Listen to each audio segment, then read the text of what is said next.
Hello friends, आपका स्वागत है स्टडी होम सेंटर पर। तो आप लोग कैसे हो? मैं आशा करता हूँ आप लोग स्वस्थ होंगे और पढ़ाई बहुत धाकर तैयारी से करें। देखो आज का जो वीडियो होगा क्लास 9 के लिए होगा और इस वीडियो में हम लोग पढ़ेंगे साइंस। क्या पढ़ेंगे? साइंस का देखने वाले हैं 40 ऑब्जेक्टिव क्वेश्चन। क्या देखेंगे? 40 ऑब्जेक्टिव क्वेश्चन जो बहुत इंपॉर्टेंट है। सारा क्वेश्चन एग्जाम्स का आया हुआ प्रश्न है, बहुत इंपॉर्टेंट। जो पिछले साल जो पूछा गया था प्रश्न, वो वाला क्वेश्चन बहुत इंपॉर्टेंट है। 2023 में जो एग्जाम हुआ था, 2023 के जो 9 का जो एग्जाम हुआ था, वो वाला क्वेश्चन सारा क्वेश्चन है बिल्कुल ऑफिशियल क्वेश्चन आंसर। जो एग्जाम पूछा गया, सारा क्वेश्चन एग्जाम जो पूछा गया था पिछले साल, वो वाला क्वेश्चन बता रहे हैं। इसको अच्छा से देख लीजिएगा, बहुत इंपॉर्टेंट है ना। इसको देखने से क्या होगा, आपका क्वेश्चन जो है बना आता है एग्जाम में, किस तरह अनुभव हो जाएगा। चलो क्वेश्चन को चलते हैं, देर न करते हुए। चैनल को सब्सक्राइब कर लीजिएगा, बेल आइकन को प्रेस करके दोस्तों को शेयर करने के लिए नहीं भूलिएगा। पहला क्वेश्चन क्या दिया हुआ है कि कौन सदिश राशि नहीं है। तो बताना यहाँ पर कौन जो है दिया हुआ है सदिश राशि नहीं है। देखो सदिश मतलब क्या हो, जिसका दिशा और परिणाम दोनों होता है उसको बोलते हैं सदिश राशि। और अदिश किसको बोलते हैं? जिसका केवल क्या होता है, परिणाम होता है ना, परिणाम। तो बताइए यहाँ पर कौन सदिश राशि नहीं है, यानी कौन अदिश राशि है? बिल्कुल सर। तो याद रखना विस्थापन क्या है, एक सदिश राशि है। त्वरण भी एक सदिश राशि है, भार भी एक सदिश, लेकिन चाल क्या है, एक अदिश राशि है। चाल याद रखना, चाल क्या है, एक अदिश राशि है। इसका सही आंसर क्या आ जाएगा? ऑप्शन नंबर 2 बिल्कुल सटीक आंसर हो जाएगा। क्वेश्चन नंबर 2 में क्या दिया हुआ है कि चाल का एसआई मात्रक क्या होता है। तो देखो याद रखना, चाल का जो एसआई मात्रक होता है वो क्या होता है, मीटर पर सेकंड। क्या होता है? मीटर पर सेकंड। और वेग का एसआई मात्रक भी क्या होता है? देखो चाल और वेग दोनों का एसआई मात्रक क्या होता है, मीटर पर सेकंड। इसको याद कर लीजिएगा। तो सही आंसर क्या आ जाएगा, मीटर पर सेकंड। ऑप्शन नंबर 2 बिल्कुल सटीक आंसर हो जाएगा। क्वेश्चन नंबर 3 में क्या दिया हुआ है, निम्न में कौन सही है बताना है। फिर कौन सा जो दिया हुआ है इसमें कौन सही है, तो याद रखना एक होता है वी स्क्वायर बराबर यू स्क्वायर प्लस 2as। इसको खोजो कहाँ पर दिया हुआ है। तो देखो यहाँ पर जो दिया हुआ है 2 नंबर जो दिया हुआ है वी स्क्वायर बराबर यू स्क्वायर प्लस 2as, ये बिल्कुल सही दिया हुआ है, एक गति का समीकरण होता है। अब देखो क्वेश्चन 4 में क्या दिया हुआ है कि निम्न में किसका जड़त्व सबसे कम होगा। बात सबकी बता, जिसका बताना है। पर कौन सा ऑप्शन जो दिया हुआ है जो जिसका जड़त्व सबसे कम है, बताओ यहाँ पर। कार का तो बताओ ना, साइकिल का होगा ना, रेलगाड़ी का होगा ना, बस का। सिंपल सा दिखना, जो सबसे कम द्रव्यमान वाला है वस्तु, उसी का जड़त्व क्या होगा, कम होगा। तो जिसका जड़त्व अधिक होता है उसका द्रव्यमान भी अधिक होता है ना। जिसका भार सबसे ज़्यादा होगा उसी का जड़त्व अधिक होता है। वो तो कार साइकिल से भार ज़्यादा है ना कम है। देखो कार जो है साइकिल से ज़्यादा वजनदार होता है। सही आंसर, इसका सही आंसर क्या हो जाएगा, सबसे यहाँ जड़त्व किसका कम हो जाएगा, साइकिल का हो जाएगा। ऑप्शन नंबर इसका 2 नंबर बिल्कुल सटीक आंसर हो जाएगा। Question option number 2। Question number 5 में क्या दिया हुआ है कि 2 केजी यानी 2 केजी द्रव्यमान व वस्तु को 5 मीटर पर सेकंड से त्वरित करने के लिए कितने बल की आवश्यकता होगी। देखो याद रखना, बल का सूत्र होता है, क्या होता है, बल बराबर होता है m×a, और एक बराबर होता है बल जिसको बोलते हैं भार, है ना, जिसको भार बोलते हैं, जिसको ए भी सूचित दोनों सेम ही होता है, उसको बोलते हैं mg। क्या होता है, m×g होता है। तो यहाँ पर 2 केजी दिया हुआ है, किसका मान है, ये m का मान है। 2 केजी क्या है, द्रव्यमान दिया हुआ है, और बोला है 5 मीटर पर सेकंड स्क्वायर, इसको बोलते हैं त्वरण। क्या दिया हुआ है, 5 मीटर पर सेकंड स्क्वायर। तो यानी ए का वैल्यू दिया हुआ है, एम का, तो क्या निकालना है, बल का सूत्र से निकाल दो, फार्मूला निकल जाएगा। तो बल बराबर क्या होता है, एफ बराबर m×a। तो एम का वैल्यू कितना है, 2, तो लिखेंगे 2 इंटू ए का वैल्यू कितना है, 5, तो लिखेंगे 5। तो 5 दूना कितना हो जाएगा, 10। तो क्या निकाल रहे हैं, बल। तो बल का शब्द क्या होता है, न्यूटन। तो 10 न्यूटन सही आंसर क्या हो जाएगा, इसका सटीक आंसर हो जाएगा 10 न्यूटन। ऑप्शन नंबर 2 बिल्कुल सटीक आंसर हो जाएगा।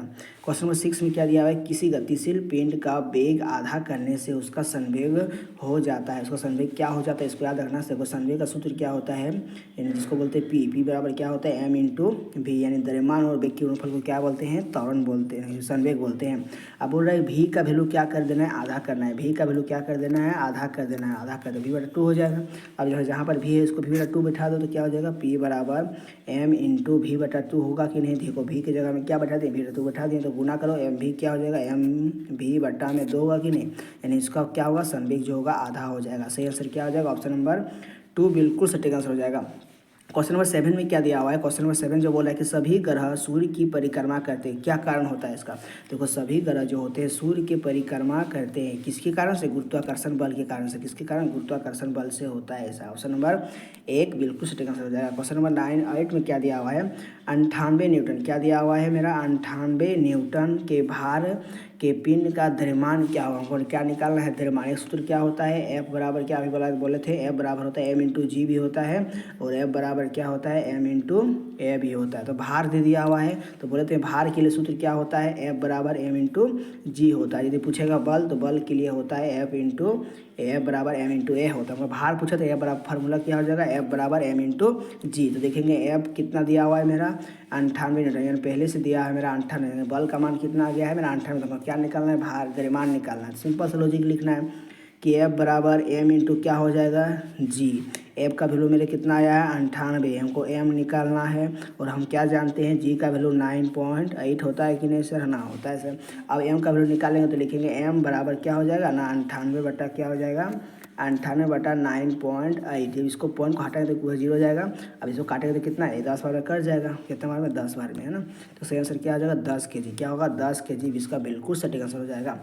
क्वेश्चन नंबर 9 में क्या दिया हुआ है कि चंद्रमा पर 60 kg, क्या दिया हुआ है चंद्रमा पर 60 kg। किसी वस्तु का भार जो कहाँ पर चंद्रमा पर 60 kg द्रव्यमान की वस्तु का भार होगा। देखो यहाँ पर ध्यान दीजिएगा, एक वस्तु है 60 kg का, कहाँ पर है पृथ्वी पर, जिसको जब ले जाएंगे कहाँ पर चंद्रमा पर तो कितना भार हो जाएगा है ना, उसी को निकालना है। तो पहले मालूम करो 60 kg का भार कितना होगा पृथ्वी पर है ना। तो भार कैसे निकालेंगे, भार बराबर क्या होता है एफ इंटू क्या होता है एम इंटू जी होता है कि नहीं ना। भार बराबर जो होता है एफ बराबर एम इंटू जी होता है ना। तो पहले भार निकाल लो, पृथ्वी पर कितना होगा, द्रव्यमान कितना दिया हुआ मेरा 60 kg, तो 60 लिखेंगे। जी का मान क्या होता है मेरा 9.8 होता है, जिसको गुना करेंगे कितना होगा, गुना करो तो 9.8 देखो 6 8 48 हो जाएगा कि नहीं, हाथ में कितना बचेगा 4, फिर 9 6 कितना होगा 54 और 4 कितना हो जाएगा ना 58। अब यहाँ पर एक जीरो बिठाएंगे तो जीरो बिठा दिए। अब पॉइंट कहाँ पर लगा हुआ 1 अंक के बाद, तो लिखेंगे यहाँ पर 1 अंक के बाद, तो जीरो का वैल्यू खत्म हो जाएगा। तो मेरा कितना बचेगा 588, यानी कि मेरा भार जो निकला कितना निकला 588 न्यूटन निकला है ना। अब इसको कहाँ पर ले जाएंगे, कहाँ पर ले जाना है चंद्रमा पर है। तो इसका भार कितना होगा 1/6 गुना हो जाता है, 1/6 भाग गुना। तो इसको 6 से काटो तो एक बार कितना होगा 6 से कटेगा कितना होगा 6 से कटेगा तो कितना 6 9 54 हो जाएगा, 6 9 54। तो कितना बचेगा 4, तो 6 6 कितने देखो 588 को कुछ नहीं करना है, भागा देना है 6 से है ना। 6 9 कितना हो जाएगा 54, तो पीछे का नीचे 4 बचेगा, फिर 8 6 8 48 हो, कितना आएगा मेरा 98, यानी 98 kg वहाँ पर जाके हो जाएगा है ना। कितना हो जाएगा 98 न्यूटन हो जाएगा। आपको भार निकालना तो 98 न्यूटन हो जाएगा। क्या हो जाएगा सटीक आंसर इसका 98 न्यूटन हो जाएगा है ना। पृथ्वी कहाँ पर चंद्रमा पर भार हो जाएगा ना।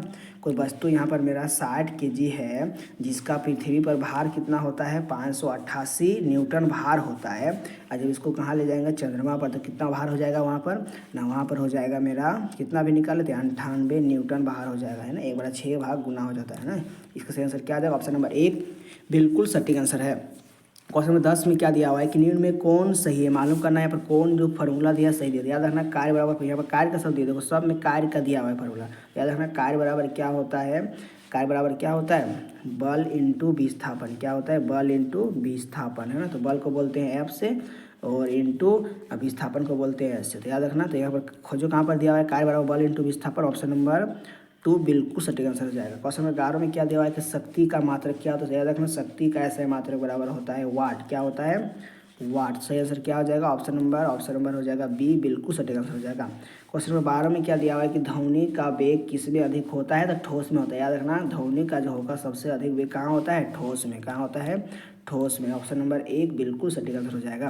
क्वेश्चन नंबर 13 में क्या दिया हुआ है कि किसी तरंग वेग जिसको सूचित करते हैं भी से, तरंग दैर्घ्य को सूचित करते हैं लैम्बडा से, फिर बोला था आवृत्ति को सूचित करते हैं एन से। तो पता इसके बीच में संबंध क्या होता है। याद रखना संबंध जो होता है देखो एक संबंध होता है, आप लोग ध्वनि वाले चैप्टर में पढ़े होंगे। इसका संबंध क्या होता है याद रखना भी बराबर जो होता है एन इंटू क्या होता है तरंग वेग। यानी कि देखो भी का मतलब क्या हुआ तरंग वेग, यानी तरंग वेग बराबर होता है आवृत्ति गुनी क्या बोलते हैं उसको तरंग दैर्घ्य है ना। याद रखना भी बराबर होता है एन इंटू लैम्बडा। इसको याद कर लेना। कहाँ पर दिया ऑप्शन नंबर 2 में दिया हुआ है। इसका सटीक आंसर ऑप्शन नंबर 2 हो जाएगा। क्वेश्चन 14 में क्या दिया हुआ है कि निम्न में कौन पदार्थ है। पदार्थ किसको बोलते हैं जिसका कुछ द्रव्यमान होता है और वो स्थान घेरता है। तो होता कौन यहाँ पर पदार्थ होगा प्रेम। प्रेम पदार्थ स्थान घेरता है, उसका द्रव्यमान होता है, ये तो अनुभव होता है ना, ये पदार्थ नहीं है। गंध भी तो सुगंध है, इसको पदार्थ नहीं है। ठंडा भी पदार्थ, लेकिन ठंडा पेय मेरा ठंडा पीने वाला पेय वो पदार्थ होगा ना, उसको पीते तो ठंडा पेय होगा कि नहीं। ठंडा पेय क्या एक पदार्थ है। ऑप्शन नंबर इसका सही आंसर क्या ऑप्शन नंबर 2 हो जाएगा सटीक आंसर। क्वेश्चन नंबर 15 में क्या दिया हुआ है कि 100 डिग्री सेल्सियस बराबर कितना तापक्रम बराबर है, इसको केल्विन में चेंज करना है, वो क्या निकालना है के में। तो के बराबर फार्मूला होता है 1C प्लस 273। तो सी का मान कितना, देखो सी मेरा कितना दिया 100, तो लिखेंगे 100 जोड़ 273 कितना होगा 373 हो जाएगा कि नहीं। तो लिखना खोजो कहाँ पर 373 केल्विन दिया हुआ है, इसका सटीक आंसर क्या हो जाएगा, ऑप्शन नंबर 2 बिल्कुल सटीक आंसर हो जाएगा। क्वेश्चन 16 में क्या दिया हुआ है, क्वेश्चन नंबर 16 में 1 मिनट, देखो क्वेश्चन नंबर 16 में क्या दिया हुआ कि जल का क्वथनांक है। देखो जल का क्वथनांक, इसका जल का क्वथनांक बराबर होता है 100 डिग्री सेल्सियस, सी में मान होता है, लेकिन जब इसको केल्विन में चेंज करते हैं तो 373 केल्विन होता है, दोनों सही है। यदि आपको सी में पूछेगा तो 100 डिग्री सेल्सियस बोलना है, यदि पूछेगा केल्विन में तो 373 केल्विन बोलना है ना, किसका जल का क्वथनांक। तो खोजो यहाँ पर ऑप्शन दिया है किस में दिया हुआ है, देखो केल्विन में, सब देखो केल्विन में दिया हुआ है, सब केल्विन में। तो इसका सही आंसर क्या आ जाएगा, याद रखना ऑप्शन नंबर बी बिल्कुल सटीक, ऑप्शन नंबर 2 जो है बिल्कुल सटीक 373 केल्विन होता है। चलो आगे बढ़ते हैं। 17 में क्या है, नींद में कौन कोलाइड है, याद रखना कौन सा यहाँ पर बताना है, कोलाइड। याद रखना गोंद क्या है, गोंद एक कोलाइड विलयन है ना। सही आंसर क्या आ जाएगा, ऑप्शन नंबर 3 इसका बिल्कुल सटीक आंसर हो जाएगा। चलो आगे करते हैं। 18 नंबर क्या दिया हुआ है कि निलंबन में क्या होता है, निलंबन में परिक्षेपित कणों का आकार होता है, कितना होता है, याद रखना 100 नैनोमीटर से क्या होता है, 100 मीटर से बड़ा होता है, याद रखना है ना कि देखो निलंबन में जो होता है परिक्षेपित कणों का संख्या आकार जो होता है 100 नैनोमीटर से क्या होता है, बड़ा होता है। खोजो कहाँ पर दिया हुआ है, ऑप्शन नंबर 1 में दिया हुआ, बिल्कुल सटीक आंसर हो जाएगा। तो क्वेश्चन नंबर 19 में क्या दिया हुआ है कि निम्न में कौन तत्व नहीं है, को क्या पूछा है कि बताना है तत्व कौन सा जो है और तत्व नहीं है, तत्व कौन नहीं है बताना है। तत्व मतलब जो यौगिक है उसी को तत्व नहीं है, मतलब ऑक्सीजन क्या एक तत्व है कि नहीं, ऑक्सीजन तो तत्व है जो 8 नंबर में आता है। तांबा भी एक तत्व है, चांदी भी एक तत्व है, लेकिन पानी क्या एक तत्व नहीं है। देखो पानी जो है 2 तत्वों से मिलकर बना है, हाइड्रोजन और ऑक्सीजन से, तो ये क्या एक यौगिक है ना। तो पानी क्या एक तत्व नहीं है। सटीक आंसर क्या हो जाएगा, सटीक आंसर हो जाएगा ऑप्शन नंबर 4 बिल्कुल सटीक आंसर हो जाएगा। क्वेश्चन 20 में क्या देगा, साधारण नमक का रासायनिक सूत्र क्या होता है, याद रखना साधारण नमक का रासायनिक सूत्र क्या होता है, NaCl। क्या होता है, इसको आसानी से याद कर लीजिएगा, बहुत इंपॉर्टेंट क्वेश्चन है। साधारण नमक का सूत्र होता है NaCl, जिसको बोलते हैं सोडियम क्लोराइड। खोजो कहाँ पर दिया हुआ है, NaCl ऑप्शन नंबर 1 में दिया हुआ है, बिल्कुल सटीक आंसर हो जाएगा। क्वेश्चन 21 में क्या देखिए, H2O का रासायनिक नाम क्या, अभी बोले थे H2O का रासायनिक नाम क्या होता है, जल। क्या बोलते हैं इसको, जल बोलते हैं, क्या बोलते हैं इसको, जल। सटीक आंसर क्या हो जाएगा, 1 मिनट, देखो इसका सही आंसर क्या आ जाएगा, H2O को क्या बोलते हैं, जल बोलते हैं। ऑप्शन नंबर 4 जो है बिल्कुल सटीक आंसर हो जाएगा। क्वेश्चन देखो 21 में क्या दिया, 22 में क्या दिया है कि 0.4 मोल, क्या दिया, मोलों की संख्या दिया मेरा 0.4 है ना। तो CO2 बराबर है, इसका हमको निकालना है, इसमें कितना ग्राम होगा है ना। 0.4 मोल बराबर कितना होगा, तो एक सूत्र होता है, क्या होता है, मोलों की संख्या। एक मिनट, देखो मोलों की संख्या बराबर क्या होता है, फॉर्मूला एक होता है मोलों की संख्या बराबर दिया गया द्रव्यमान, क्या होता है, दिया गया द्रव्यमान बटा मोलर द्रव्यमान है ना, जिसको इंग्लिश में क्या बोलते हैं, उसको मोलों की संख्या को n बोलते हैं, छोटा n से। n बराबर क्या होता है, m छोटा m बटा कैपिटल M होता है कि नहीं, स्मॉल m बटा कैपिटल M, ये फार्मूला होता है ना, n बराबर m बटा m।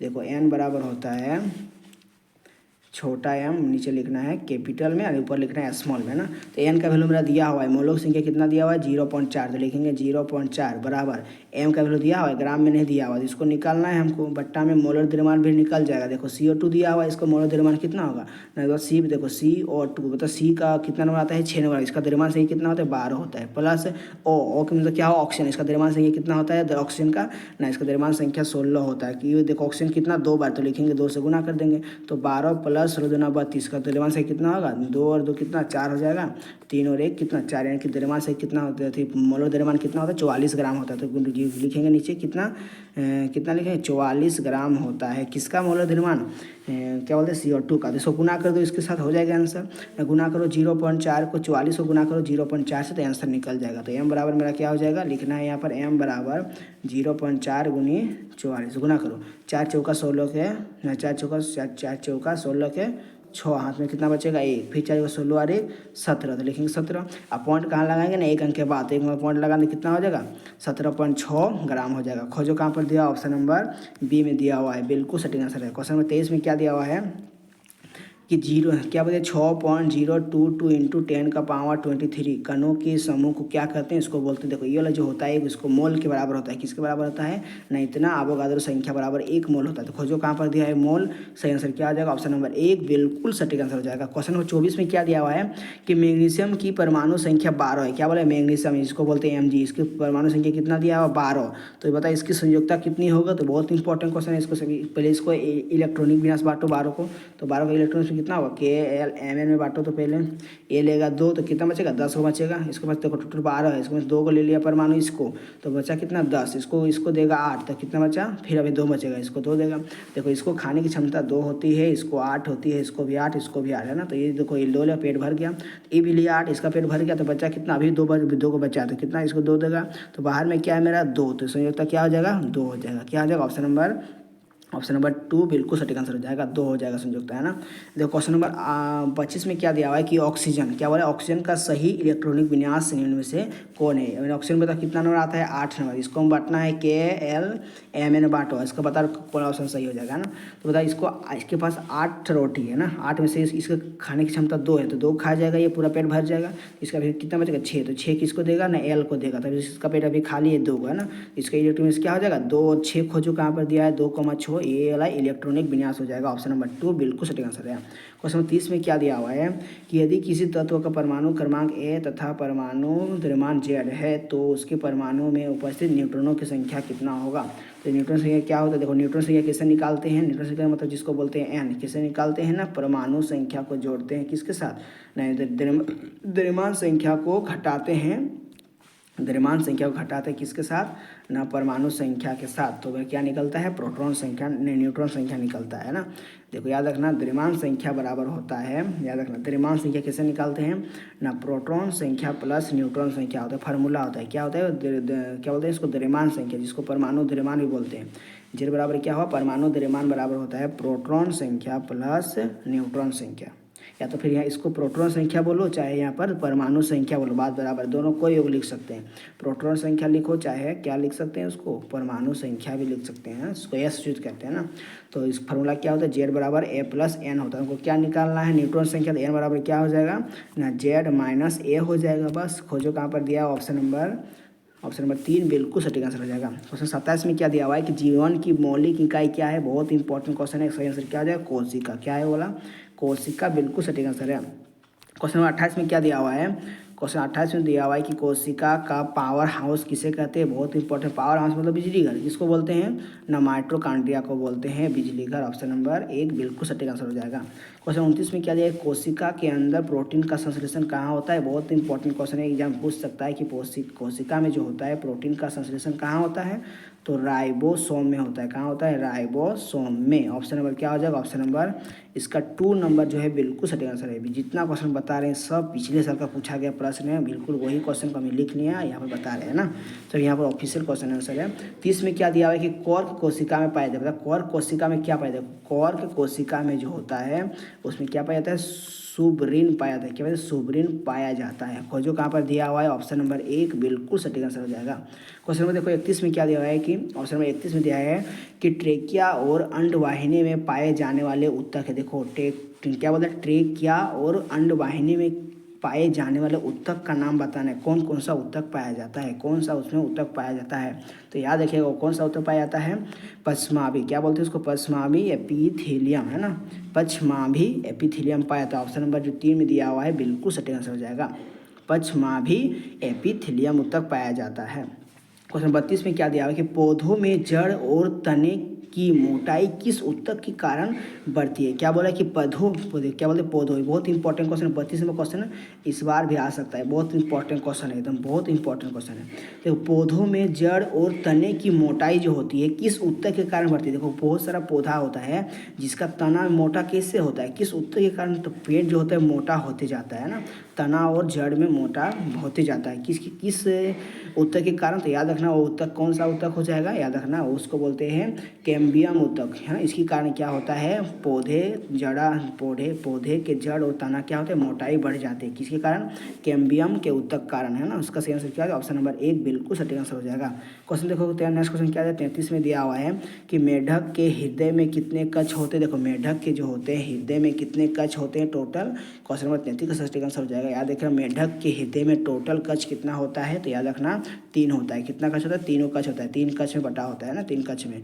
सही आंसर क्या आ जाएगा, 33 का सही आंसर हो जाएगा, ऑप्शन नंबर 1 हो जाएगा, बिल्कुल सटीक आंसर। क्वेश्चन नंबर 34 में क्या दिया हुआ है कि बुक लंग पाया जाता है। तो बुक लंग कहाँ पाया जाता है, बिच्छू में, रोहू में, तिलचट्टा में, चूहा में। याद रखना 34 का सही आंसर क्या हो जाएगा, याद रखना वो पाया जाता है बिच्छू में। कहाँ पाया जाता है, बिच्छू में क्या पाया जाता है, इसको याद कर लेना, बिच्छू में बुक लंग पाया। तो ऑप्शन नंबर इसका 1 नंबर बिल्कुल सटीक आंसर हो जाएगा। मेढक है, देखो मेढक क्या है, शीत रक्त वाले हैं, शीतोष्ण रक्त वाले हैं, उष्ण रक्त वाले हैं, इनमें से कोई नहीं होता। मेढक जो है किस प्रकार के रक्त वाले जंतु हैं, तो याद रखना 35 का सही आंसर क्या हो जाएगा, ऑप्शन नंबर 1 है ना, शीत रक्त वाले एक जंतु है मेढक। क्या है ना, शीत रक्त वाले एक मेढक है। फिर वाला 36 में क्या देखिए, एक रोग वाहक कीट है। मतलब मालूम करना है यहाँ पर कौन सा जंतु यहाँ पर दिया हुआ है कीट जो एक रोग वाहक कीट है। तो ऑप्शन ए में दिया हुआ है मक्खी, मच्छर, तिलचट्टा। इनमें से सब बताइए, इनमें सभी होगा ना, मक्खी होगा ना, मच्छर होगा ना, तिलचट्टा। इसका सही आंसर क्या हो जाएगा, 36 का ऑप्शन नंबर। यहाँ पर जितना सारा ऑप्शन जो दिया हुआ है, मक्खी है, मच्छर है, तिलचट्टा, इनमें से सभी जो है एक रोग वाहक क्या है, कीट है। इनमें सभी सही आंसर हो जाएगा। क्वेश्चन नंबर 37 में क्या है कि दीर्घकालिक रोग है, बताना है तो कौन सा यहाँ पर दिया हुआ है रोग जो सबसे बड़ा बहुत दिन तक चलता है, दीर्घकालिक रोग है ना, हैजा, जुकाम, बुखार, क्या बोलते हैं, एक्जिमा है ना। तो इनमें से क्या हो जाएगा, हैजा, जुकाम, बुखार, क्या हो जाएगा, 37 का आंसर हो जाएगा, ऑप्शन नंबर 4 हो जाएगा ना। ऑप्शन नंबर 4 दिया हुआ है 37 का, एक जीमा, ये बीमारी जो है बहुत दीर्घकालीन तक चलता है। क्वेश्चन नंबर 38 में क्या दिया है, किस पोषक तत्व की कमी से एनीमिया बीमारी होती है। बहुत इंपॉर्टेंट, इस क्वेश्चन को हम लोग 6 क्लास से पढ़ते आ रहे हैं, सभी 9 क्लास तक पहुँच गए हैं। किस पोषक तत्व की कमी से एनीमिया रोग होती है, तो याद रखना आयोडीन की कमी से। किसकी कमी से होती है, आयोडीन की कमी से एनीमिया रोग होती है। 38 का सही आंसर क्या हो जाएगा, एक मिनट इसकी नहीं, आयोडीन की कमी से घोंघा रोग होता है। सॉरी यहाँ पर पूछा है एनीमिया रोग किसकी, देखो किस तत्व की कमी से एनीमिया होती है ना, इसके लिए लोहा की कमी से होता है एनीमिया रोग है ना। यहाँ पर एनीमिया आयोडीन नहीं होगा ना, इसका सही आंसर क्या आ जाएगा, लोहा की कमी से क्या होता है, लोहा की कमी से क्या होता है, आयोडीन की कमी होती है, एनीमिया की कमी होती है, बीमारी होती है ना। तो सही आंसर क्या आ जाएगा, 38 का सही आंसर हो जाएगा, ऑप्शन नंबर 2 बिल्कुल सटीक आंसर हो जाएगा। क्वेश्चन नंबर 39 में क्या दिया हुआ है कि दाल से हमें क्या प्राप्त होती है, प्रोटीन, कार्बोहाइड्रेट, वसा। याद है बहुत इंपॉर्टेंट क्वेश्चन है, 6 क्लास में पढ़ चुके हैं। देखो दाल से हमें क्या मिलती है, प्रोटीन प्राप्त होता है। क्या होता है, प्रोटीन प्राप्त होता है, ना कि वसा, ना कि कार्बोहाइड्रेट। क्या बोलता है, दाल से हमें प्रोटीन प्राप्त मिलता है।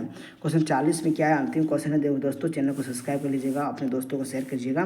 क्वेश्चन 40 में क्या दिया है कि भारत में किस क्रांति के कारण भोजन उत्पादन में वृद्धि हुई। बहुत इंपॉर्टेंट क्वेश्चन है, इसका सही आंसर क्या हो जाएगा, हरित क्रांति। ये भी अर्थशास्त्र में भी क्वेश्चन दिया गया है, ये अर्थशास्त्र का भी क्वेश्चन है, साइंस का भी क्वेश्चन, दोनों है ना। भारत में किस क्रांति के कारण भोजन उत्पादन में वृद्धि हुई थी, याद रखना हरित क्रांति। क्या होता है, हरित क्रांति है ना। हरित क्रांति में क्या होता है, 1960 में शुरू हुआ था। कब, 1960 में। और क्या हुआ था ना, चावल और गेहूं बहुत वृद्धि हो गया था, हरित क्रांति है ना। ये अर्थशास्त्र का क्वेश्चन है, बिल्कुल बहुत इंपॉर्टेंट क्वेश्चन है, इसको याद कीजिएगा। चैनल को सब्सक्राइब कीजिएगा दोस्तों, वीडियो को शेयर कीजिएगा। लव यू दोस्तों, नेक्स्ट वीडियो लाएंगे। Thank you, Vande Mataram.